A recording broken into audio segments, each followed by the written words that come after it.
2030 तक 45% फीमेल शादी ही नहीं करेंगी। 45% 45% शादी नहीं करेंगी फीमेल्स। तो बढ़िया है मैम, सब लिव इन में रहेंगे।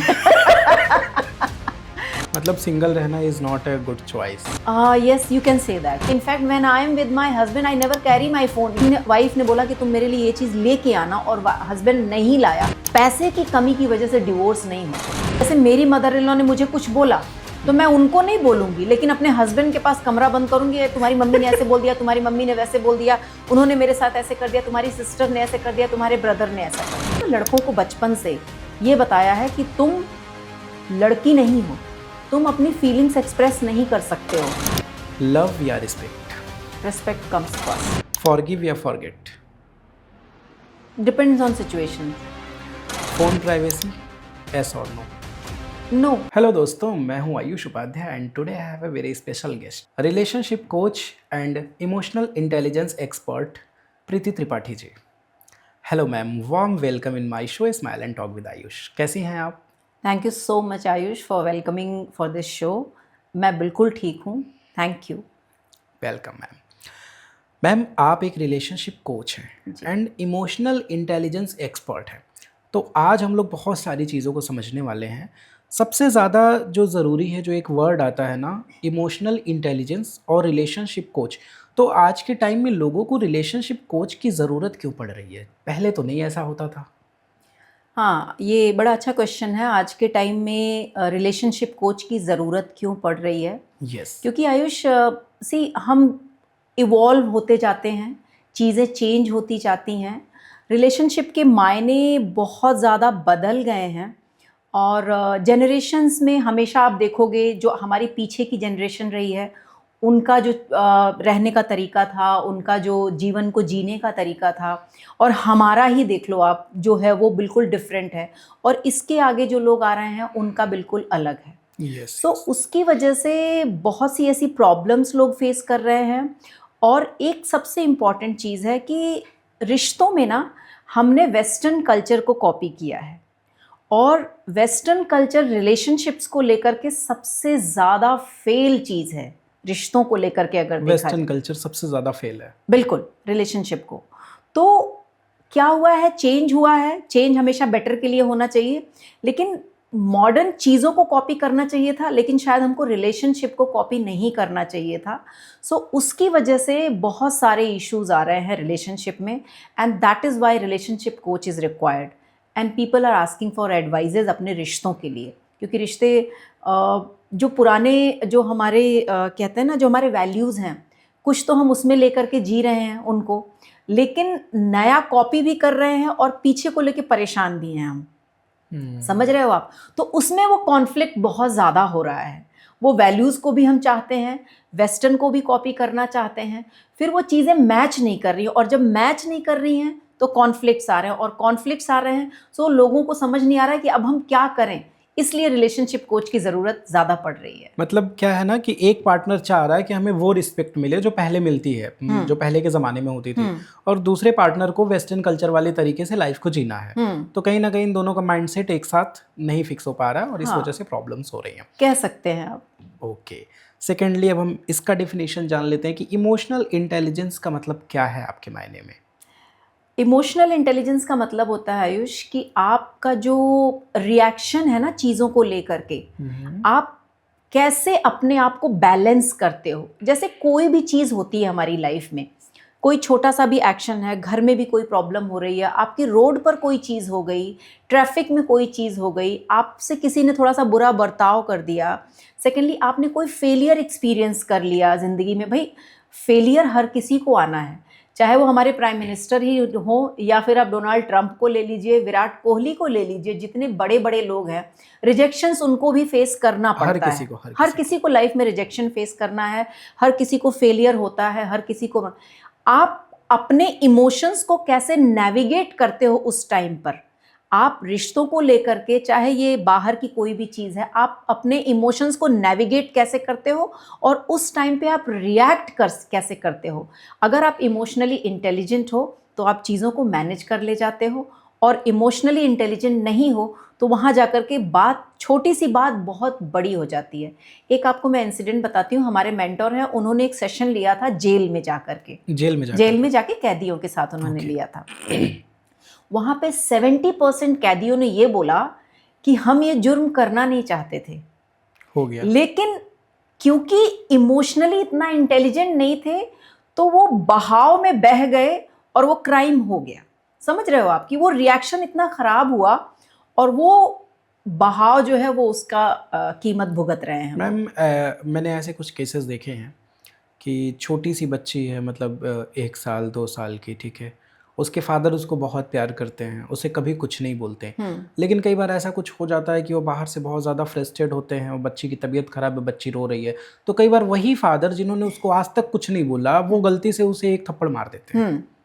वो मारना नहीं चाहते थे, हाँ, लेकिन उनका ऐसा रिएक्शन हुआ, वो लग गया। वो लगने के बाद भी उन्हें बहुत पछतावा हुआ कि हाँ, मतलब मैंने अपने बच्चे को कैसे थप्पड़ मार दिया, वो गलती से कैसे लग गया। So that is where emotional intelligence come in the picture. वहीं पे आता है कि आप अपने इमोशंस को कैसे नेविगेट करते हो, कैसे आप पॉज लेते हो, आपका वही है रिएक्शन, आपका सिचुएशन पे रिएक्शन कैसा है, दैट इज इमोशनल इंटेलिजेंस। आपका इमोशनली अगर आप इंटेलिजेंट हो तो आप थोड़ा सा ठीक से आप रिएक्शन करोगे और चीज़ें बेटर हो जाती हैं। मैम आज के टाइम में जो देखने को मिल रहा है, जहाँ तक कि मेरा जो मानना है, जो मैं खुद एक्सपीरियंस कर रहा हूँ, चीज़ों को देख रहा हूँ, कि इमोशनल इंटेलिजेंस होना बहुत बड़ी बात है, एक बहुत मुश्किल होता जा रहा है आज के टाइम में। मुझे लगता है शायद पहले के ज़माने में लोग रहे हो इमोशनल इंटेलिजेंस, जैसे मेरे पिताजी बहुत इमोशनली इंटेलिजेंस हैं। उनका क्या है कि मैंने उनको कई सिचुएशंस में देखा, वो कभी कुछ नहीं बोलते, बहुत सारी चीज़ों को हैंडल कर लेते हैं, ठीक है। मैं खुद भी ऐसा हूँ कि मैं फैमिली से चाहे कितना भी कुछ भी हो, मतलब अगर मुझे किसी की कोई बात भी बुरी लग जाती तो मैं इमीडिएटली साइड कर देता हूँ, मैं जल्दी उसको सीरियस नहीं लेता, ठीक है। अब उस केस में क्या है कि पहले के लोग थे, आज के लोग बहुत नहीं हो पा रहे हैं, कैसे ये चीज़ें कैसे ठीक कर सकते हैं लोग, क्योंकि फ्रस्ट्रेशन बहुत ज़्यादा है। या तो लोग गलत रास्ते पे चले जा रहे हैं, या तो जिम्मेदारियां उनके ऊपर बहुत सारी आ जा रही हैं, या तो रिश्तों को लेके प्रॉब्लम्स हो जा रही है, एक सही गाइडलाइंस नहीं मिल पा रही है। और मेरे ख्याल से 70-80% लोगों के साथ ही प्रॉब्लम है। More than that actually, more than that Ayush, being psychologist and coach, मेरे पास केसेस आते हैं उससे ज़्यादा है जो आप कह रहे हो ना 60-70, you can count in 90 actually, ऐसा है 90% लोग। हाँ, उसके पीछे रीज़न बहुत सारे हैं। ये बदलता माहौल, सोशल मीडिया, और दूसरी चीज़ कंपटीशन जो है, कंपटीशन को लेकर के हम इतना ज़्यादा परेशान हैं, छोटी छोटी चीज़ों को लेकर के फ्रस्ट्रेटेड हैं, बिल्कुल ही कोई भी चीज़ हम एक्सेप्ट नहीं कर पा रहे हैं। और मैंने जैसे अभी पहले पिछले वाले क्वेश्चन में आपको बोला कि एक फेलियर्स को लेकर के हम परेशान हो जा रहे हैं। पहले का जो माहौल था ना, वो इतना ज़्यादा, एक तो एम्बिशियस बहुत ज़्यादा हैं हम लोग, ज़रूरत से ज़्यादा हम लोग एम्बिशियस भी हैं, उसकी वजह से भी बहुत ज़्यादा है। और आप ये देखो ना कि भटकाव बहुत ज़्यादा है, चीज़ें बहुत ज़्यादा दिख रही हैं, बहुत ज़्यादा दिख रही हैं तो भटकाव बहुत है। पहले इतना कुछ तो था, इतना एक्सपोजर नहीं होता था ना, तो लोग एक सीमित दायरे में रहते थे, एक सीमित तरीके से रहते थे, एक वैल्यूज़ को फॉलो करते थे, एक ट्रेडिशन को फॉलो करते थे। अब इंसान थोड़ा कंफ्यूज सा हो गया है कि क्या करे और क्या ना करे, समझ रहे हो आप? तो ये जो आप कह रहे हो ना कि ये लोग संभाल नहीं पा रहे हैं, ये भी रीज़न बहुत बड़ा है कि ये संभाल नहीं पा रहे हैं और अपने इमोशंस को कंट्रोल नहीं कर पा रहे हैं। इनफैक्ट पेरेंट्स यहाँ तक आते हैं, वो छोटे छोटे बच्चों के पेरेंट्स मेरे पास आते हैं, कहते हैं कि मैम मुझे थोड़ा सा वो लेना है आपसे, कोचिंग लेनी है, थोड़ा सा आपसे सेशंस लेने हैं कि मैं अपने बच्चों को पालूँ कैसे, हमें समझ नहीं आ रहा है ये चीज़। अब आप समझ रहे हो कि इसके लिए लोग आ रहे हैं सेशंस लेने के लिए। अभी एक केस तो आया था मैम, एक माँ ने अपने बच्चे को फ्रीज में बंद कर दिया था क्योंकि वो सो नहीं रहा था, रो रहा था। हाँ, और ऐसे केसेस डेली आ रहे हैं, मतलब हर महीने में 1-2 ऐसे केसेस आ रहे हैं कि 3 महीने की बच्ची, क्योंकि बच्चे का तो नेचर है, बेसिक नेचर है, वो रोएगा, एग्जैक्टली, वो नहीं सोएगा रात में। आप चाहे पूरा दिन काम करो लेकिन वो रात में नहीं सोएगा, वो परेशान करेगा। उस चीज़ को मैं जो देख रहा हूँ, सामने से मैं देख रहा हूँ कि उस चीज़ को औरतें फेस नहीं कर पा रही हैं। सिर्फ औरतें ही नहीं, मतलब अब क्या है ना, आई टेल यू व्हाट, जो आपने ये बात बोली उसके पीछे न्यूक्लियर फैमिली वाला कॉन्सेप्ट भी बहुत बड़ा रीज़न है हमारे यहाँ। क्योंकि हमारे यहाँ पहले क्या था, 10 लोग होते थे। हाँ। दिन भर माएँ सिर्फ नहीं बच्चे को संभाल रही होती थी, दादी भी संभाल रही है, बुआ भी संभाल रही है, चाची भी, ताई जी भी, और पड़ोस में भी इतना अच्छा सामंजस्य होता था हर कोई कि संभालता था। इनफैक्ट पहले पड़ोस में लोग कहते थे, अच्छा सुनो मैं जरा 1 घंटे के लिए मार्केट जा रही हूँ तो मेरे बच्चे को देख लोगे क्या? आज के टाइम में तो आज के रिस्क है, जमाने में तो रिस्क है, ये बहुत रिस्क समझ रहे हो आप? आज के ज़माने में ये रिस्क है। तो आपको बताऊं मैं कितना डिफ़िकल्ट है ये। और हस्बैंड्स भी अगर ऑफिस से घर आते हैं तो वो इतना ज़्यादा मतलब काम का प्रेशर, कलीग्स का प्रेशर, और मतलब वो कहते हैं ना एक क्राइटेरिया मीट करने का प्रेशर, तो घर आके वो रिलैक्स नहीं है। वो वहाँ पे भी कॉल्स ले रहे हैं, वहाँ पे भी मीटिंग्स अटेंड कर रहे हैं। तो क्या करें भाई? इंसान ही है ना, चाहे वो औरत है या चाहे आदमी है, इंसान ही है ना, बॉडी कितना लेगी? तो वो फ्रस्ट्रेशन निकल रही है तो वो कहीं कुछ भी इंसान कर दे रहा है, बाद में आप जिंदगी भर पछताते रहिए, आप कुछ भी करते रहिए। एक बार गलती हो जा रही है, इसके लिए इमोशनली इंटेलिजेंस होना, बहुत समझदार होना बहुत इंपॉर्टेंट है, जरूरी है। बहुत इंपॉर्टेंट है। और आपको अपना दायरा भी एक सीमित करना पड़ेगा। देखिए, आप सब कुछ नहीं पा सकते हो जीवन में, आपको ये बात भी समझनी पड़ेगी। एक सेटिस्फैक्शन लेवल लाना बहुत इंपॉर्टेंट है। You can not keep jumping here and there, because वो आप ये करते रहोगे, फ्रस्ट्रेशन होगा, आपका स्ट्रेस लेवल बढ़ेगा, स्ट्रेस लेवल बढ़ेगा। तो जब स्ट्रेस लेवल में आप एक चीज़ देखिएगा आयुष, हम हमेशा जो हमारे नीचे होते हैं हम उन पर ही दबाव डालते हैं। आप फैक्ट है, फैक्ट है ना। फैक्ट तो है। बच्चा है, अब वो बच्चा तो कुछ नहीं कर सकता, वो तो बिल्कुल आपके ऊपर डिपेंडेंट है। आप जैसे मर्जी वैसे घुमा लो उसको, लेकिन वो आगे चल के वो बच्चे बहुत ज़्यादा मेंटल हेल्थ इश्यूज़ को फेस करते हैं, बहुत ज़्यादा प्रॉब्लम्स फेस करते हैं। सो ये आपको मैंने कहा ना, एक दायरा सीमित तो करना पड़ेगा मैम आपको। एक बहुत कॉमन सी चीज़ है, मैं उन औरतों के लिए आपसे मैसेज चाहता हूँ, क्योंकि ये भी मुझे मेरे सामने की चीज़ें देखी हुई है। जब फीमेल्स फ्रस्ट्रेट हो जाती हैं अपने घर के कामों से, मैं उनकी प्रॉब्लम समझ रहा हूँ, लेकिन वो ये नहीं समझती हैं कि जो सामने है वो बच्चा है। मैं ठीक है, मैं सब फीमेल्स की रिस्पेक्ट कर रहा हूँ, उनकी जितनी प्रॉब्लम्स है पूरा दिन सारी चीज़ें मैं उसको एक्सेप्ट कर रहा हूँ। मैं उसमें नहीं बोल रहा हूँ कि आपको करना ही करना है, नहीं बिल्कुल। लेकिन जब एक बच्चे की बात आती है, जब बच्चा इरिटेट कर रहा होता है, मैंने देखा कि फीमेल्स उनके ऊपर बहुत ज़ोर से चिल्ला देती हैं, और वो चिल्लाना बच्चे के दिमाग में कहीं ना कहीं गहरा असर कर सकता है।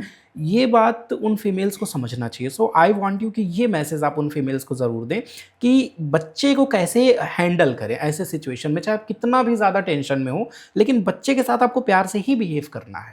ये क्वेश्चन इतना इम्पॉर्टेंट है आयुष कि एक इंसान की पूरी ज़िंदगी बना देता है और पूरी ज़िंदगी, पूरी पर्सनैलिटी बिगाड़ के रख देता है।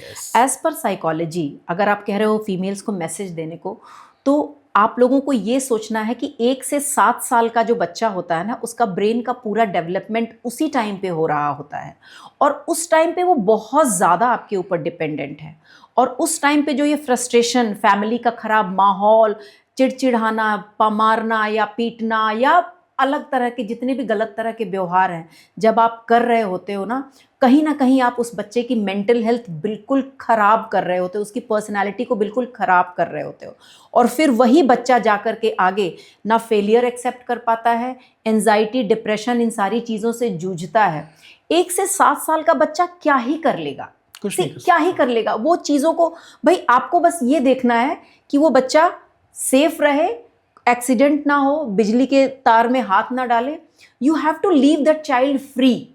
जब आप उस बच्चे को ना, साइकोलॉजी है ये प्रॉपर, हमारे फादर ऑफ साइकोलॉजी है सिगमंड फ्रूड, उनकी एक थियरी है कि हमारी पूरी ज़िंदगी हमारे बचपन पे डिपेंड करती है। हमारे बचपन का एक्सपीरियंस क्या है, हम वही पर्सनालिटी लेकर के बड़े होते हैं और वही हम ज़िंदगी जीते हैं। सो आप लेडीज़, अगर आप एक्चुअली मदर बनने वाले हैं या फिर आप छोटे बच्चे की माँ हैं, तो कोशिश करिए सिगमंड फ्रूड को पढ़िए और अपने बच्चे के साथ और अपने घर का माहौल एटलीस्ट 7 to 8 ईयर्स तक बहुत पॉजिटिव रखिए। बिकॉज एक बच्चे को आप अपनी ज़िंदगी में लाए हो ना, तो आपकी जिम्मेदारी है ये बनती उसकी है, इंपॉर्टेंस समझना आपकी चाहिए। इंपॉर्टेंस आपको समझ। उस बच्चे को नहीं पता है कि आप किस फ्रस्ट्रेशन में हो, आपकी हस्बैंड से लड़ाई हो गई है, आपका काम ठीक नहीं है, परिवार में सामंजस्य नहीं है, चीज़ें खराब है। That child doesn't know anything. उसको बस इतना पता है कि माँ चिल्ला दी या पिताजी मेरे चिल्ला दिए मेरे ऊपर, अब वो उससे परेशान है। So this is what is very important. 1 से 7 साल तक अपने घर में आपको बहुत बैलेंस रखना पड़ेगा, अगर आपने अपने जीवन में एक बच्चा लेके आए हैं, और ये आपकी 100% आपकी जिम्मेदारी है ये। मैम बच्चे को इमोशनली इंटेलिजेंस कैसे बनाया जा सकता है? इमोशनली इंटेलिजेंट बनाने के लिए बच्चे को सबसे ज़्यादा इम्पॉर्टेंट है कि आप अपना बिहेवियर कैसे रखते हैं। जैसा आप अपना बिहेवियर रखेंगे, बच्चा वही चीज़ इमिटेट करता जाएगा और वैसा ही आपका और आपके बच्चे का रिलेशन भी बनेगा। आजकल माँ बाप में कितना कॉन्फ्लिक्ट बच्चों के साथ हो रहा है, क्योंकि आप जो बिहेवियर कर रहे हो कहीं ना कहीं वो बच्चा पूरा कॉपी करता है। मैंने एक चीज़ देखा है आजकल हस्बैंड वाइफ में सबसे ज़्यादा लड़ाई बच्चे की वजह से हो जा रही है कि बिकॉज क्या है ना कि मतलब एकदम एक्सपीरियंस बता रहा हूँ मैम, देखा हुआ, ऐसा नहीं कि मैं फीमेल्स को कह रहा हूँ। बच्चे को लेके ना फीमेल्स दिन भर सीरियस रहती हैं, लेकिन रात में उनका कॉन्शियसनेस पता नहीं कहाँ चला जाता है, वो उतना सीरियस नहीं ले पाते। वहीं हस्बैंड चाहे पूरा दिन कितना भी बिजी रहा हो, लेकिन अगर रात में बच्चा रो रहा है तो वो प्यार से हैंडल करते ही करते हैं। ये केसेस मैंने देखा है। ऐसे सिचुएशन में क्या होता है, अगर कभी फीमेल्स बच्चे को मार देती हैं, कभी ऐसा कुछ भी कर देती हैं, तो हस्बैंड वाइफ के बीच में बहुत बड़ी वाली लड़ाई हो जाती है। हाँ, उसका पीछे रीज़न ये है कि वो जो है ना, वो जो बच्चे को मारती हैं या हस्बैंड वो करते हैं, वो बच्चे के साथ नहीं कर रहे होते हैं, वो एक दूसरे के अगेंस्ट चीज़ें कर रहे होते हैं, एक दूसरे को दिखाने के लिए कर रहे होते हैं। उस बीच में वो बेचारा बच्चा पिसता है। वो जो गुस्सा दिखाती हैं, वो जो पीटती हैं, वो दिखाना ये चाहती हैं कि मैंने सारा दिन इसकी देखभाल की और वो किया और अभी भी ऐसा है, तुम तो आए हो, तुम तो सो रहे हो, तुम ऑफिस का काम करते हो, तो इसका मतलब क्या है मैं घर में काम नहीं करती। And to be very honest, she is right also. सारा दिन घर का काम इज मैं नॉट ये नहीं ईजी। कह रहा है कि वो राइट नहीं, मैं वही कह रही हूँ, घर का काम इज ऑल्सो नॉट ईजी।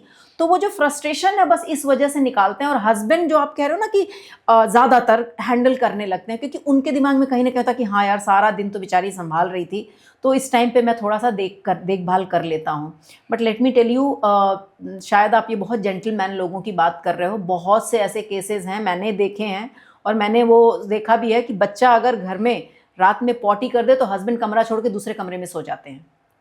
ऐसा भी होता है। यहाँ पे गलतियाँ फीमेल्स की भी नहीं है, लेकिन फीमेल्स इमोशनली इंटेलिजेंट नहीं है। नहीं, not all, you can not ऐसे से तो दैट, कह यू सकते कैन हैं नॉट ना मैम, से जितनी दैट। प्रॉब्लम्स हो रही हैं। नहीं, you can not say that, it's not that. Most of the cases आज तक फीमेल्स ही हैंडल करती आई हैं चीज़ों को। घर को चलाना, रिश्तों को चलाना, बच्चों की देखभाल करना, पूरे घर को संभालना, रिश्तों को सींचना वाला, जैसे कहते हैं ना, एक पौधे को सींच के बड़ा करना, महिलाओं से ज़्यादा अच्छा कौन कर सकता है। They are expert in that, you can not say that, but there are few cases वो दोनों तरफ से हैं। ओके, ठीक है। नाउ ये मैसेज आपने बहुत अच्छा दिया। Let's move to the relationship. Relationship में हम सबसे पहले शुरू करेंगे, आज के टाइम में बहुत ज़्यादा होता है, आपके पास ऐसे केसेस भी आते होंगे कि मैम वो मुझे छोड़ के चली गई, मैं मर जाऊंगा, वो मुझे छोड़ के चला गया, मैं मर जाऊंगा। ठीक है, ऐसे केसेस क्यों हो रहे हैं, लोग इस चीज़ को हैंडल क्यों नहीं कर पा रहे हैं, और सबसे ज़्यादा लड़कियां हैं, लड़के एक दूसरे को छोड़ के जाते क्यों हैं, सबसे ज़्यादा ब्रेकअप लड़के, सबसे ज़्यादा क्यों होते हैं? हाँ, ब्रेकअप इसलिए ज़्यादा हो रहे हैं आज के टाइम में, क्योंकि ऑप्शंस बहुत ज़्यादा अवेलेबल हैं। ओके। पहले ये ऑप्शन वाली चीज़ नहीं होती थी। आज हमारे हाथ में जो वो डिवाइस है ना, phone, everyone is just a click away. ठीक है, और रिश्तों में रिस्पॉन्सिबिलिटी लोग नहीं ले रहे हैं। पहले लोग रिश्तों में रिस्पॉन्सिबिलिटी लेते थे कि ठीक है, आई एम विद समबडी, तो अब मेरा वही रिश्ता है। अब क्या है, जैसे रिश्ते लोग कार के मॉडल की तरह बदल रहे हैं। ठीक है, और एक और ह्यूमन साइकोलॉजी हमको ये देखना पड़ेगा कि इंसान का ना, ये इनफैक्ट ये मैसेज जाना चाहिए लोगों को कि हम ना इसमें भटके नहीं, क्योंकि हमारी जो साइकोलॉजिकल नीड है ना, हर 5-6 साल पे बदलती है। तो हमको ये एनालाइज करना पड़ेगा कि भाई, अगर हम किसी की तरफ झुकाव कर रहे हैं या किसी की तरफ अट्रैक्शन हो रहा है, तो ये बड़ा टेम्परेरी है और हमको इसकी वजह से अपना रिश्ता नहीं खराब करना चाहिए। तो क्योंकि ह्यूमन साइकोलॉजी है ये, 6-7 साल में हमारी ये चेंज होती रहती है, और उस चेंज की वजह से हम समझ नहीं पाते हैं कि ये हम दूसरे की तरफ अट्रैक्ट हो जाते हैं, फिर चीज़ें बड़ी ख़राब हो जाती हैं, फिर वो पुराने रिश्तों को हम छोड़ने को तैयार हो जाते हैं, बड़े बड़े स्टेप्स लेने को तैयार हो जाते हैं, और शायद उस टाइम पे दूसरा पार्टनर तैयार नहीं होता इस चीज़ के लिए, और दूसरा तैयार नहीं होता तो वो सोचता है कि ये मेरे साथ क्या हो गया, मैं तो I was never ready for this, you know. तो ये जो ऑप्शन अवेलेबल है ना, ज़रूरत से ज़्यादा, सो उसकी वजह से, जैसे होता है ना, कार का मॉडल, कहते कि ये वाला कार अच्छा, थोड़े दिन रुक जाते हैं, हम दूसरा कार का मॉडल देख लेते हैं, बेटर आ जाएगा, बेटर वो हो जाएगा। सो इसीलिए रिस्पॉन्सिबिलिटी नहीं ले रहे हैं लोग, और वो बेटर ऑप्शंस के चक्कर में वो ब्रेकअप्स कर दे रहे हैं, और ब्रेकअप्स कर दे रहे हैं तो ये सारी प्रॉब्लम्स लोगों को फेस करनी पड़ रही है, which is creating lot of issues. मैंने ऐसे भी केसेस देखे हैं मैम कि शादी हो जाती है, अरेंज मैरिज हुई है, बच्चे हो गए हैं, बच्चे बड़े हो गए हैं, लाइफ अच्छी चल रही है, मेल या फीमेल इन लोगों के एक्स्ट्रा मैरिटल अफेयर हो जाते हैं, और कुछ कुछ केसेस में ऐसा हो जाता है कि अपनी जो वाइफ होती हैं, पहले वाली फर्स्ट वाइफ, उनको डाइवोर्स देने की बात आ जाती है। हाँ खैर मेल तो डाइवोर्स ही देते हैं, लड़कियां तो नीले ड्रम में भर देती है दूसरे के चक्कर में। हाँ ठीक है, ऐसे बहुत सारे मर्डर लड़कियां करवा दे रही हैं अपने हस्बैंड का। हाँ। हस्बैंड को भनक भी नहीं लग रहा है कि मेरी वाइफ का बॉयफ्रेंड है, उसको कुछ पता नहीं है, सब कुछ अच्छा चल रहा है, और लड़कियां मर्डर करवा दे रही हैं। सो आयुष, आई थिंक इन्फॉर्मेशन पूरी नहीं है आपके पास। वो 1, 2, 4, 6 मर्डर इतना बड़ा केस बन जा रहा है। जब तक वो एक नीला ड्रम में भरे जा रहे हैं ना, तब तक 20 लड़कियों के साथ इससे भी बुरा बर्ताव हो जा रहा है। और क्योंकि हमने इस चीज़ को इतना नॉर्मल ले लिया है, जैसे कहते हैं ना कि वो तो लड़का है और रात के 12 बजे ही आएगा, तुम भी जाओगी क्या रात के 12 बजे? मैं ये नहीं कह रही कि वो नीले ड्रम में भरने वाले लोग सही हैं, वो भी बहुत गलत है। बट आप हम जो ये कहे ना कि लड़कियां मर्डर कर दे रही हैं या करवा दे रही हैं ये चीज़ें, ऐसा लड़के जब तक एक केस हो रहा है तब तक फीमेल्स के साथ पता नहीं कितना कुछ हो जा रहा है। प्रेग्नेंट लेडी को अभी जल्दी 8-9 मंथ की उसको जला दिया हस्बैंड ने। She was 9 month pregnant. News आया था, साउथ की बात है ये। हाँ। उस टाइम पे, और ये ऐसे 20, 25, 30 केसेस हैं। But now coming to your question कि ऐसा हो क्यों रहा है? यस, इसके पीछे की साइकोलॉजी इसके पीछे की साइकोलॉजी ये है आयुष कि हम जब हस्बैंड वाइफ हो जाते हैं ना, जब शादी हो जाती है, या फिर गर्लफ्रेंड बॉयफ्रेंड भी जब एक रिलेशन में बहुत मेच्योर हो जाते हैं, एक लंबा टाइम निकाल लेते हैं, तो हम उसको ग्रांटेड ले लेते हैं रिश्ते को। हम रिश्ते को ग्रांटेड ले लेते हैं। हम ना लुक्स पे ध्यान देते हैं, ना हम मैनरिज्म पे ध्यान देते हैं, ना हम बिहेवियर पे ध्यान देते हैं। हम ये सोचते हैं कि ये तो हो गया है, ये तो मेरी वाइफ है, या फिर ये तो मेरा हस्बैंड है। अब ठीक है, क्या हम रोज मैनिक्विन बन के खड़े रहेंगे क्या? लेकिन क्यों नहीं बन के खड़े रहोगे? क्यों नहीं बन के खड़े रहोगे? आई एम नॉट सेइंग कि आप हर वक्त, आप क्यों नहीं तैयार होके रहोगे? चाहे वो आप मेल हो चाहे आप फीमेल हो, आप क्यों नहीं उनकी बात को सुनोगे? क्यों नहीं आप चीज़ों को अंडरस्टैंड करने के लिए सुनोगे? आप जवाब देने के लिए क्यों बात को सुन रहे हो? आप उन बातों को समझने की कोशिश करो। समझ रहे हो आप? तो यहाँ पे वो लैक हो जा रहा है। मैं आपको बताऊँ एक बड़ी important cheese for couples, if they अपने हस्बैंड वाइफ में ना एक लस्ट का मतलब समझते हो जी। लस्ट को हमेशा जिंदा रखो। मतलब बहुत ज़्यादा लस्ट होना चाहिए आपके हस्बैंड वाइफ के रिलेशन में। एक दूसरे के लिए क्रेव करो, ऐसा होना चाहिए। एक दूसरे के लिए, मतलब कहते हैं ना कि एक लस्ट इज़ अ वर्ड, कि जैसे भाई आप उसको पाने के लिए तरस रहे हो, तो वो चीज़ें हस्बैंड वाइफ ना ग्रांटेड ले लेते हैं, उस चीज़ को ख़त्म कर देते हैं, थोड़े टाइम बाद खत्म कर देते हैं। वो नहीं होना चाहिए। अगर ये लस्ट एक दूसरे के लिए रहा ना, फिर वो कभी नहीं करोगे आप। वो लस्ट को जिंदा रखना चाहिए। फिर चाहे वो लोग कहते हैं ना कि ना बॉडी पे ध्यान देते हैं लोग, ना लुक्स पे ध्यान देते हैं, चीज़ों को छोटे छोटे जेस्चर्स करना भूल जाते हैं लोग। ठीक है, फ़ोन करना भूल जाते हैं, बीवी को आई लव यू कहना या हस्बैंड को आई लव यू कहना भूल जाते हैं लोग। अब क्या रोज तुमको आई लव यू बोलूं मैं? और गर्लफ्रेंड को दिन में 7-10 बार बोलेंगे। एग्जैक्टली। आप जब गर्लफ्रेंड से मिलने जा रहे हो, तो आप तैयार होके जाते हो, आप उसके लिए कोई गिफ्ट लेके जा रहे हो, आप उससे अच्छी प्यारी बातें करोगे, वो 2 बार नाराज हो जाएगी। मतलब आई एम टॉकिंग बोथ, दोनों जेंडर के लिए बात कर रही हूँ। आई एम नॉट सेइंग कि सिर्फ मेल या फीमेल की बात कर रही हूँ। तो आप ये सारी चीजें उसके लिए कर रहे हो, अपनी बीवी या अपने हस्बैंड के लिए क्यों नहीं कर रहे हो ये चीज? करेक्ट। तो क्यों भूल जाते हो ये चीज़ों को? And let me tell you, if a person starts doing this, वो कभी नहीं सोचेगा दूसरी चीज़ों के बारे में। ओके, एग्जैक्टली, वो कभी नहीं सोचेगा, वो कभी नहीं वो होगा उस। और ये चीज़ जो मैंने पहले आपको बताया कि साइकोलॉजिकल नीड जो है हमारी, वो बदलती रहती है। इस बात को हमको अपने आप को रिमाइंड कराना है कि भाई ये अभी बड़ा टेम्परेरी है। जिसके लिए मुझे बड़ा प्यार आ रहा है ना, जिसके लिए मैं एक्स्ट्रा मैरिटल पे जा रहा हूँ, वो भी वैसा ही नॉर्मल लगने लगेगा 4 साल के बाद। सो ये चीज़ें अपने आप को रिमाइंड कराते रहना चाहिए।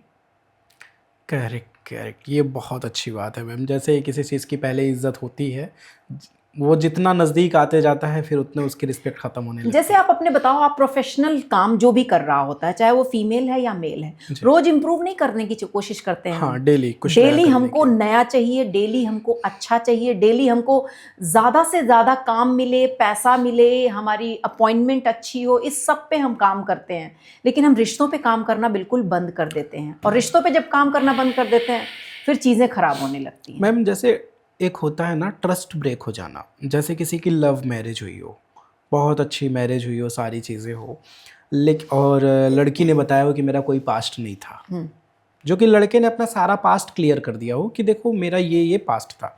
वहीं अक्सर लड़कियां करती हैं कि अपना पास्ट छुपाती हैं, वो क्लियर नहीं करना चाहती। ऐसे केसेस में कई बार होता है कि लड़कियां अपना पास्ट छुपा लेती हैं और लड़के ने क्लियर करके रखा है कि मेरी 20 गर्लफ्रेंड थी तो थी, वो बता के रखा है, बट शादी के 2 साल बाद, 3 साल बाद, 4 साल बाद सडनली जो लड़की का एक्स होता है वो ऐसी कोई हरकत कर देता है या फिर कुछ भी ऐसा कर देता है, जैसे साइकोलॉजिकल प्रॉब्लम भी बोल सकते हैं उस लड़के की, जो कहीं ना कहीं लड़की के हस्बैंड को पता चल जाता है कि इनका एक्स था और इनके बॉयफ्रेंड ने हरकतें की हैं, ऐसी ऐसी चीज़ें।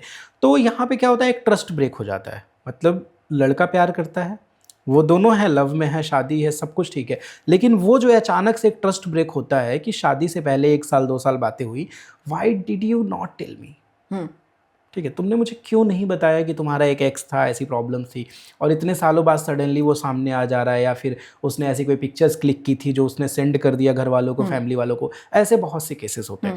तो जब ट्रस्ट टूट जाता है तो ऐसे रिलेशनशिप कितना बचने के चांसेस होते हैं, क्या ऐसे रिलेशनशिप कितने % बच सकते हैं और कैसे बच सकते हैं? सो आयुष, अभी आपने इस बात में 2 क्वेश्चन मेरे से पूछा। सबसे पहला ये कि लड़के क्यों बता देते हैं उनकी 5, 10, 15, 20 गर्लफ्रेंड हाँ, रही हो, क्यों बता देते और हैं? लड़कियां छुपा लेती हैं। सेकंड क्वेश्चन था आपका कि ट्रस्ट अगर टूट जाता है तो उसको हम वापस कैसे ठीक कर सकते हैं। Yes yes. तो यहाँ पे अगेन वही चीज़ आती है कि लड़कियों को हमने ये चीज़ कभी वो दिया ही नहीं है। ओके। लड़के कभी भी ये चीज़ एक्सेप्ट करने में बहुत ज़्यादा टाइम लगाते हैं, बहुत ज़्यादा टाइम क्या लगाते हैं, उनके लिए बहुत बड़ी बात होती है, क्योंकि बचपन से लड़कियों ने ये सुना है कि तुमको तो मतलब कहते हैं ना अछूत रहना है, मतलब लड़की को वर्जिन रहना है। ओके। लड़की वर्जिन रहेगी, लड़का वर्जिन हो ना हो उसका ना कोई प्रूफ है और ना ही कोई उसको पूछता है। और सोसाइटी ने इस चीज़ को एक्सेप्ट कर लिया है कि लड़का है तो उसके तो 10 लोग रहेंगे ही रहेंगे। तो ये चीज़ लड़का भी यही कॉन्सेप्ट लेके बड़ा हो रहा है और लड़की भी यही कॉन्सेप्ट लेके बड़ी हो रही है। तो इसलिए वो छिपाती है कि पहले ही दिन अगर मैं कोई ऐसी बात कह दूंगी तो सबसे पहले लड़का भड़क जाएगा और रिश्ता हमारा टूट जाएगा, सब कुछ खराब हो जाएगा। जबकि लड़का ये भूल जाता है कि जो वो 20 उसकी गर्लफ्रेंड रही हैं वो लड़कियां ही थी भाई, कहीं दूसरे ग्रह से कोई उतर के नहीं आया था उसके लिए गर्लफ्रेंड बनने के लिए। ठीक है, तो लड़कों को अब इस चीज़ को नॉर्मलाइज करना पड़ेगा कि मेरी 20 गर्लफ्रेंड थी तो मेरी जो वाइफ होगी उसके भी बॉयफ्रेंड होंगे। जैसा कि मैंने बोला कि गर्लफ्रेंड बनने के लिए कहीं से कोई तस्तरी पे उतर के नहीं आया है, वही लड़कियों में से कोई आपकी गर्लफ्रेंड बना है। समझ रहे हो? तो इस डर के मारे वो नहीं बताती हैं कि हमारा रिश्ता टूट ना जाए। ठीक है, और फिर जैसे आपने बोला कि ऐसा कुछ हो जाता है, लड़के को पता चल जाता है तो वो प्रॉब्लम हो जाती है, ट्रस्ट टूट जाता है, उसको बिल्ड कैसे करें? तो यहाँ पे लड़के का बहुत बड़ा रोल होता है। He has to understand that boy, that husband, he has to understand again कि मैं अगर 20 गर्लफ्रेंड मेरी हो सकती हैं तो भाई मेरी वाइफ भी तो इंसान है, उसके भी हो रहे होंगे बॉयफ्रेंड्स। तो अगर उसने छुपाया तो ये हमारे रिश्ते ना टूटे इसलिए उसने छुपाया है। और आज ऐसी सिचुएशन में वो बेचारी आई है तो ठीक है यार, I have to understand.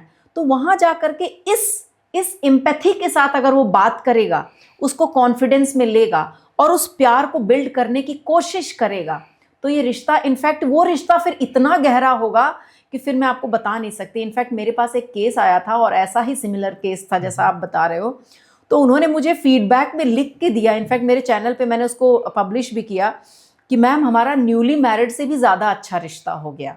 Okay. Because of your counselling sessions, अब हम जैसा न्यूली मैरिड थे उससे भी ज़्यादा सुंदर हमारा रिश्ता हो गया।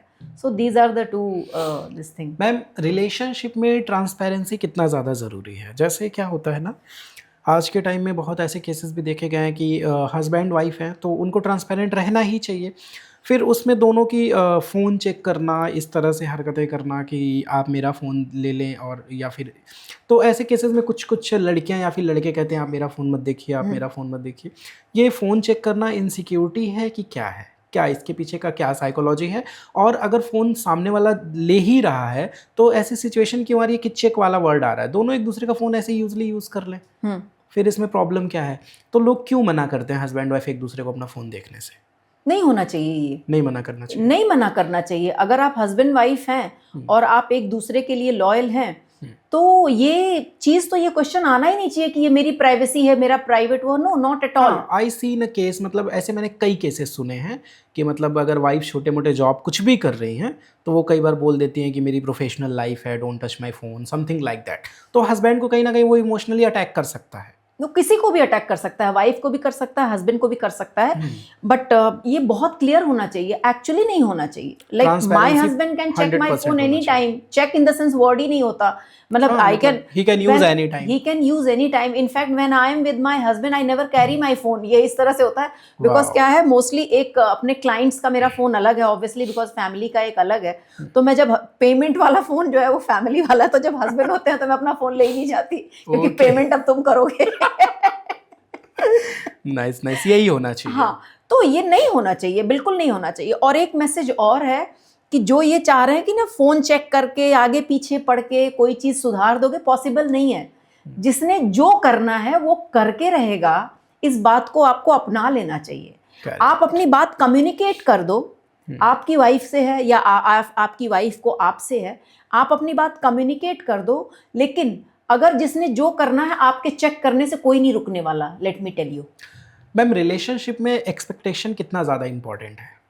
Expectation on what? मतलब किसी, जैसे सपोज कि कोई ऑफिस से अपने घर जा रहा है, ठीक है, अब उसकी वाइफ एक्सपेक्ट कर रही है कि वो आए तो मेरे लिए कुछ लेके आए, but he is too busy, नहीं ध्यान आया, वो इतना ज्यादा फ्रस्ट्रेटेड है कि फोन पे बात करते करते ही घर पहुंच गया, राइट। और जो कि वाइफ ने बोला था कि ले भी आना, तो क्या वो चीजें इमोशनली अटैक करती हैं? करती हैं जब वो बार बार रिपीट हो। यहाँ पे देखिए, पार्टनर का मतलब क्या होता है? पार्टनर क्या होता है?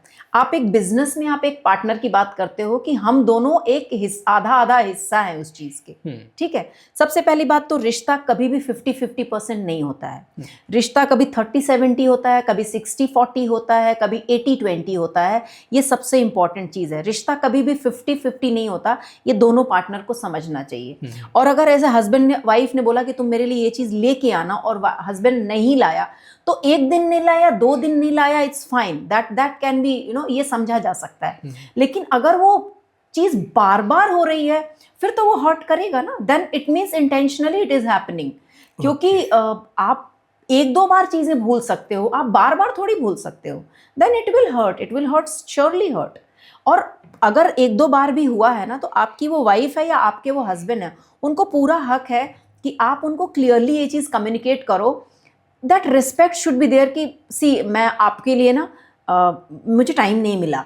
और बिलीव मी, अगर आप अपनी वाइफ से या आपकी वाइफ आपसे इतनी बात कह देना, अगर हस्बैंड वाइफ में अच्छी सामंजस्य है, तो आप इतना ही कह दें कि यार आज टाइम नहीं मिला, आई एम सो सॉरी, आज ला नहीं पाया, आई सर्टेनली ट्राई टुमारो, वो बात वहीं ख़त्म हो जाएगी। लेकिन आप लाए भी नहीं, कॉन्फ्लिक्ट भी हो रहा है, प्रॉब्लम भी हो रही है, फिर वो बात आपको पता है कि एक छोटा सा गाड़ी की पार्किंग की वजह से लोग मर्डर तक कर देते हैं। तो एक ये छोटी सी बात, गिफ्ट नहीं लाए, आदमी का डिवोर्स तक पहुंच जाता है भाई। हाँ, पहुंच जाता है। सो that is what emotional intelligence रिश्तों को इसीलिए यहाँ पे ज़रूरत है कि अगर आप नहीं लाए, इट्स ओके, 1-2 बार नहीं हुआ, लेकिन आप इतना तो, आप में इतना हम्बल आप होने चाहिए, रिलेशनशिप में इतनी ईगो नहीं होनी चाहिए, आप इतने हम्बल होने चाहिए कि यार आई एम सो सॉरी, आज ला नहीं पाया। एंड आप एक लाइन ये बोल के देखो, फिर देखो आपकी वाइफ का reaction. Ma'am, what is the definition of love? In what context you are saying, what is the definition of love? जैसे अगर हम कपल्स की ही बात करें, चाहे वो गर्लफ्रेंड बॉयफ्रेंड हो या फिर हस्बैंड वाइफ हो, तो उसमें चीज़ें आ जाती हैं, लव, रिस्पेक्ट और ट्रस्ट, ये 3 चीज़ें आती हैं, ठीक है। कहीं हमने देखा है कि जो हस्बैंड वाइफ होते हैं बहुत दोस्त के जैसे होते हैं, मतलब साथ में दारू पीना, बहुत सारी चीज़ें होती हैं। और कहीं क्या होता है कि लड़कियां कुछ बाउंड्रीज में रहती हैं, फिर कहीं लड़के कुछ बाउंड्रीज में रहते हैं, लड़कियां बाउंड्रीज क्रॉस करती हैं। तो एग्जैक्टली लव का क्या डेफिनेशन है? मतलब अगर बोल रहे हैं कि आई लव यू, सामने से भी हो रहा आई लव यू, लेकिन वो ट्रांसपेरेंसी नहीं है, वो चीज़ें नहीं है। कैसे डिफाइन करें कि अगर आई लव यू है तो वो लव एक्चुअल में क्या है, किस लेवल पे है? ये एक्चुअली ये सही है क्वेश्चन। लव का मतलब है ना कि आपका पार्टनर इतना ज़्यादा कंफर्टेबल है कि उसके पास कोई सवाल ही नहीं है आपके लिए। यस, समझ रहे हो? लव का मतलब ये है कि आपका पार्टनर आपकी हर एक्टिविटी से इतना कंफर्टेबल है, आपने अपने जेस्चर्स से, आपने अपने एक्शन से, बोथ दोनों ऐसा कंफर्टेबल कर दिया है, that is love. Giving gifts, flowers and I love you कहना, कार के दरवाजे खोलना, जूते की लेस बांधना, that can not be love. Love का मतलब यही है कि आपके पार्टनर के पास कोई सवाल ही ना रह जाए आपके लिए, that is love. Great. Financial stress relationship को अफेक्ट करता है? Financial stress of course affect करता है, बट उसको आप अगर दोनों में संतुलन अच्छा हो, एक दूसरे में अंडरस्टैंडिंग अच्छी हो, तो वो स्ट्रेस आपको, आपके रिश्तों को नहीं खराब करेगा। हाँ, बेसिक लाइफ की ज़रूरतों में थोड़ा बहुत आएगा, बट वही है कि आप उस स्ट्रेस को किस लेवल तक ले जा रहे हो अपने रिश्ते में, वो आपको देखना पड़ेगा। और एक चीज़ मैं आपको बता दूं, कभी भी ना, खासकर फीमेल्स के लिए, कभी भी आप ये सर्वे करिएगा, पैसे की कमी की वजह से डिवोर्स नहीं होते हैं। कभी भी रिश्तों में पैसे की कमी की वजह से कभी भी डिवोर्स नहीं होते हैं। रिश्ते में हमेशा उस चीज़ को, छोटी सी चीज़ को बड़ी बना करके चीज़ें खराब होती हैं।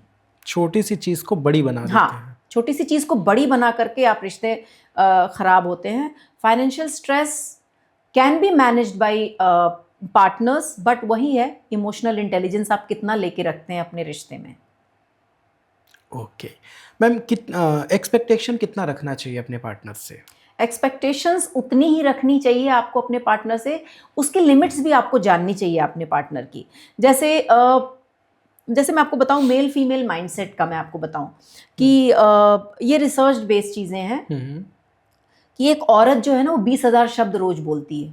20,000 बोलती है, वो ईश्वर ने उसको वायर करके भेजा हुआ है। ओके। और एक मेल 7,000, ज्यादातर 7,000 ही बोलता है, ठीक है। तो एक्सपेक्टेशन की जहां तक बात है, आपको, मुझे कुछ टाइम के बाद समझ जाना चाहिए कि भाई मेरा हस्बैंड इतना नहीं बोल सकता, या मेरी वाइफ इतना ही बोलेगी, तो मैं एक बीच का रास्ता अपनाना चाहिए। वो एक्सपेक्टेशन इतनी ना हो जाए कि नहीं, मैं 20,000 बोल रही हूं तो तुम 20,000 क्यों नहीं बोल रहे हो, मैं ये चीज कर रही हूं तो तुम क्यों नहीं कर रहे हो। मतलब यहाँ पे एक्सेप्टेंस है कि जैसा है एज इट इज एक्सेप्ट करो। नहीं, जैसा है वैसा नहीं एक्सेप्ट करना चाहिए, जैसा है तैसा कि नहीं, दोनों को एक दूसरे के लिए बदलना पड़ेगा। जैसे कि मैं 20,000 अगर बोल रही हूँ और मेरा हस्बैंड अगर 7,000 ही बोल रहा है, शायद उससे भी कम बोल रहा होगा, तो मुझे ये समझना चाहिए कि यार मैं भी 20,000 से थोड़ा कम में आ जाऊं।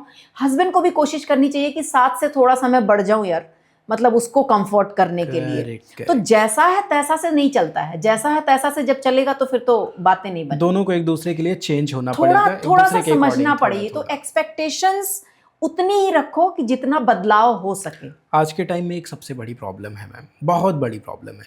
कपल्स तो ठीक हैं, लेकिन इन लॉज के इश्यूज बहुत आते हैं। मतलब तुम्हारी मम्मी ने मुझे ये बोल दिया, हस्बैंड बोलते हैं कि तुम्हारे पापा ने मुझे ऐसा बोल दिया, वाइफ बोलती है कि तुम्हारी बहन ने मुझे ऐसा बोल दिया।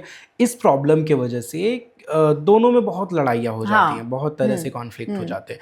तो इस सिचुएशन में इन लॉज को कैसे हैंडल किया जाए कि इन लॉज कुछ भी बोल रहे हैं, कुछ भी हरकतें कर रहे हैं, इसका असर पर्सनल रिलेशनशिप पे ना पड़े? अक्सर फीमेल्स क्या करती हैं कि वो सीधा कम्युनिकेट नहीं करती हैं अपने इन लॉज को। जब जैसे मेरी मदर इन लॉ ने मुझे कुछ बोला तो मैं उनको नहीं बोलूंगी, लेकिन अपने हस्बैंड के पास कमरा बंद करूंगी, तुम्हारी मम्मी ने ऐसे बोल दिया, तुम्हारी मम्मी ने वैसे बोल दिया, उन्होंने मेरे साथ ऐसे कर दिया, तुम्हारी सिस्टर ने ऐसे कर दिया, तुम्हारे ब्रदर ने ऐसा कर दिया। ये एक्चुअली मैंने प्रैक्टिकली करके देखा है कि जब से मैंने कम्युनिकेट करना शुरू कर दिया मदर इन लॉ को या ब्रदर इन लॉ को या सिस्टर इन लॉ को, तो मैंने अपने हस्बैंड से बात ही करना बंद कर दिया उनके बारे में। समझ रहे हो आप? सो मुझे क्या पसंद है, क्या नहीं पसंद है, मुझे क्या चीज़ चाहिए, मुझे क्या चीज़ नहीं चाहिए, मैंने जैसे ही कम्युनिकेट करना शुरू कर दिया कि भाई, मैंने सीधा अपनी मदर इन लॉ को बोला, no don't, it should not be like this, ये ऐसा नहीं होगा, ये ऐसा ही होगा। तो वो भी बात को समझने लगी और मुझे भी समझ आने लगा। और फिर वो मेरे मतलब कभी भी हस्बैंड के और वाइफ का रिलेशन को इम्पैक्ट नहीं करेगा। नहीं तो क्या होता है कि मॉम इन लॉ कुछ कह रही है, उनको तो नहीं जवाब दिया लेकिन पति की बैंड बजा दी जा करके, और फिर दोनों में खतरनाक झगड़ा हो रहा है। या फिर हस्बैंड ने अपनी सास को कुछ नहीं बोला लेकिन वाइफ को कि तुम्हारी मम्मी ने ऐसे कर दिया, तुम्हारे पापा ने ऐसे कर दिया, तुम्हारे ब्रदर ने ऐसा कर दिया।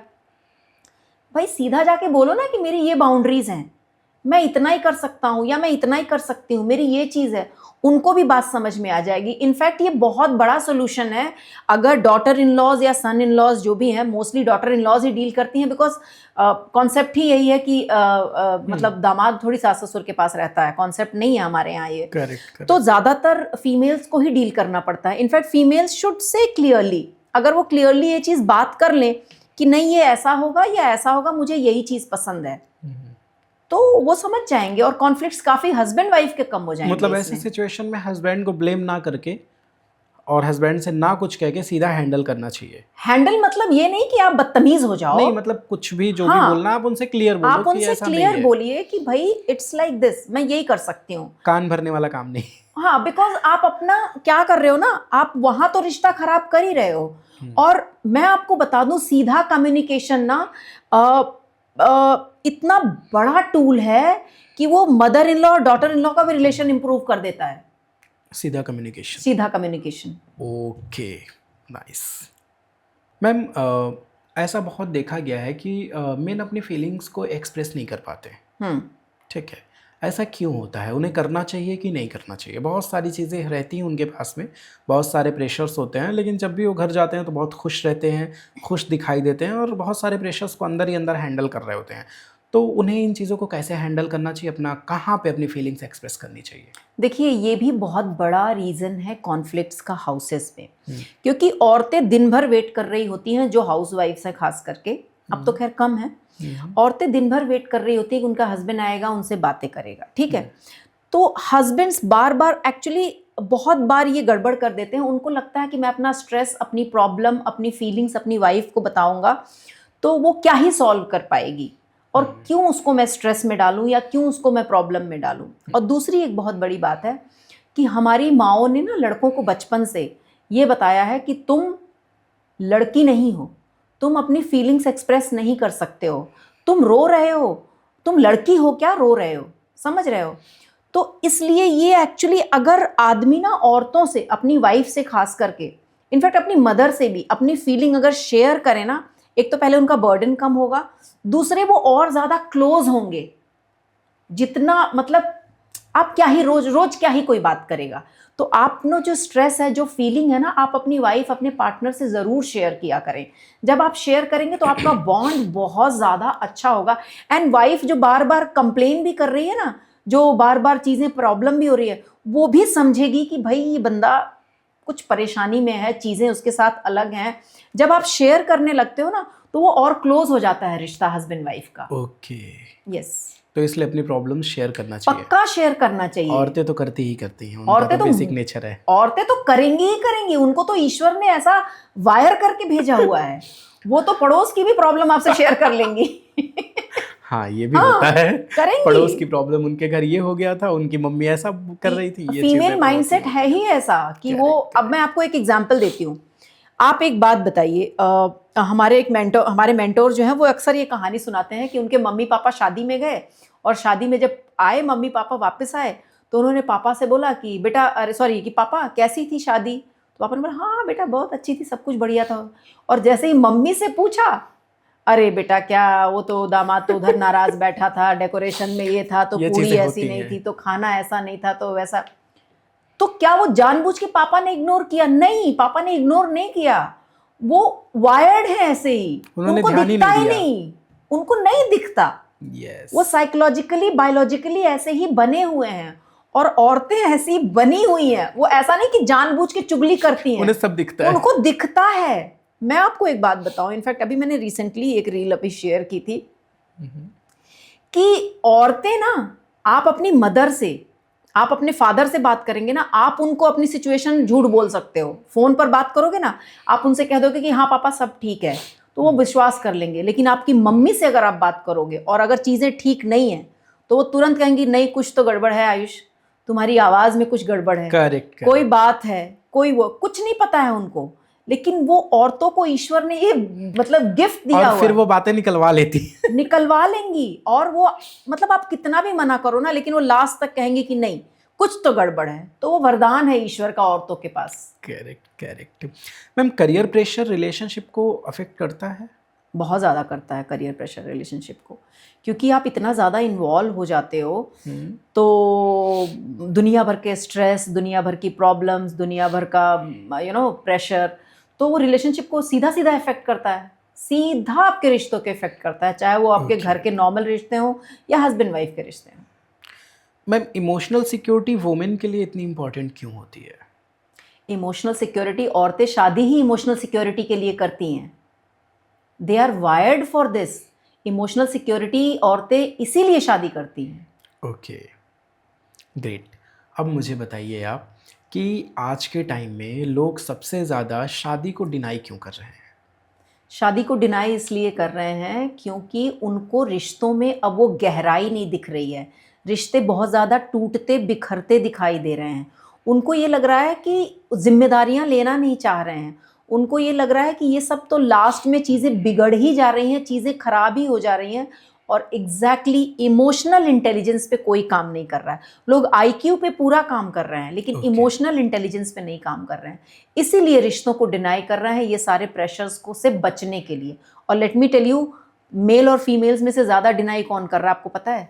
मुझे लगता है मेल। नहीं, आपको पता है, एज पर दी सर्वे, आप गूगल में सर्च करिएगा। इनफैक्ट अपने व्यूवर्स को भी मैं बताना चाहूँगी कि उनको भी सर्च करना चाहिए। 2030 तक ये रिसर्च है कि 45% फीमेल शादी ही नहीं करेंगी।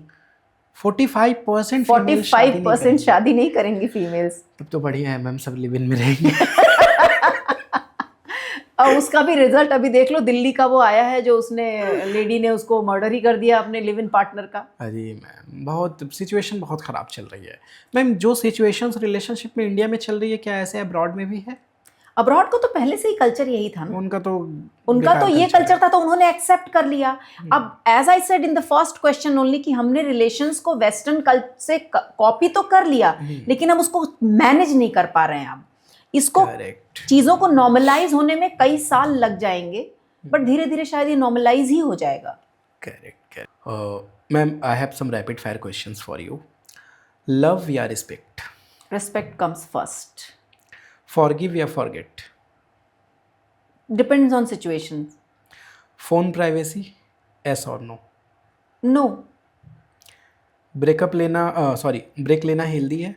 एब्सोल्युटली एक्स से friendship? Not at all. Long distance possible और myth? Depends on the person to person. Soulmate reality और fantasy? Reality. Okay. One sided effort, tolerate और leave? Leave. Argument relationship strong बनते हैं argument से? Healthy होंगे तब। Silence solution या problem? Solution. Ma'am, women's इतनी ज़्यादा इमोशनली डिपेंड क्यों हो जाती हैं? उनको क्यों इतना सब कुछ चाहिए होता है इमोशनली? क्योंकि मैंने आपको जैसे बताया कि इमोशनल डिपेंडेंसी के लिए ही वो शादी करती हैं। वो हर चीज़ में इमोशंस लेके आती हैं, चाहे वो उनका घर सजाने से लेकर के हर चीज़ में। तो रिश्तों में इमोशंस उनका बहुत टॉप पे होता है। और जहाँ पे आदमियों की अगर फिजिकल नीड पूरी हो गई, उनकी सेक्सुअल नीड पूरी हो गई, तो वो बहुत ज़्यादा इमोशंस पे ज़्यादा वो नहीं जाते हैं। तो ये डिफरेंस है। तो औरतों का ना हर चीज़ में इमोशन होता है। आप देखेंगे छोटे से सामान में भी उनका इमोशन इन्वॉल्व होता है कि अच्छा ये मेरा इस साल का था, इस दिन का था, ये सामान हमने तब खरीदा था। जहाँ पर आदमियों का ये आता है, उनकी फिजिकल नीड पूरी हो गई तो वो बहुत ज़्यादा मतलब कहते हैं ना कि फालतू की चीज़ों में नहीं लगते हैं। उनका बस फिजिकल नीड पूरी होनी चाहिए। इनफैक्ट औरतें जो एक्स्ट्रा मैरिटल में भी जाती हैं ना, वो इमोशनल लैक की वजह से ही ज़्यादातर जाती हैं, क्योंकि हस्बैंड से वो इमोशनल सपोर्ट नहीं मिल रहा होता है, इसलिए वो वहाँ जाती हैं। और मेल्स जो है वो ज़्यादातर फिजिकल नीड के लिए ही बाहर जाते हैं, उनको इमोशनल इतना सपोर्ट नहीं चाहिए होता ज़्यादातर केसेस में।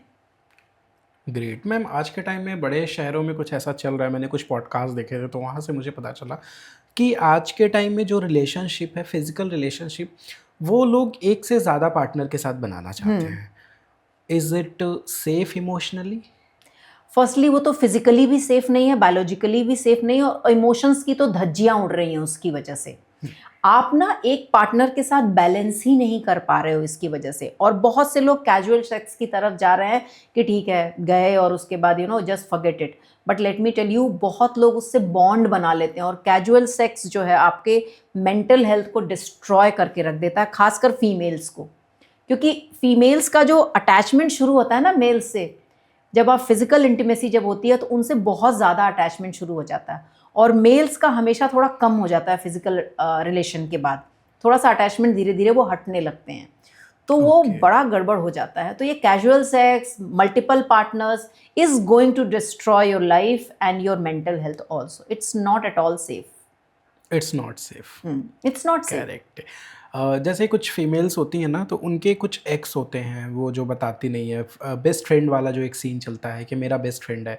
अभी एक रिसेंट में एक केस आया था, लड़की का बर्थडे पार्टी था गर्लफ्रेंड का, और बॉयफ्रेंड ने बहुत सारा डेकोरेशन एवरीथिंग सब कुछ किया। मैंने उस भी बंदे देखा ने, था, yes। मतलब उसने सब कुछ किया, अपना पूरा एफर्ट लगाया उसको लड़की को खुश करने के लिए। और जब उसने केक का पीस निकाला तो उसने सबसे पहले बेस्ट फ्रेंड को खिला दिया।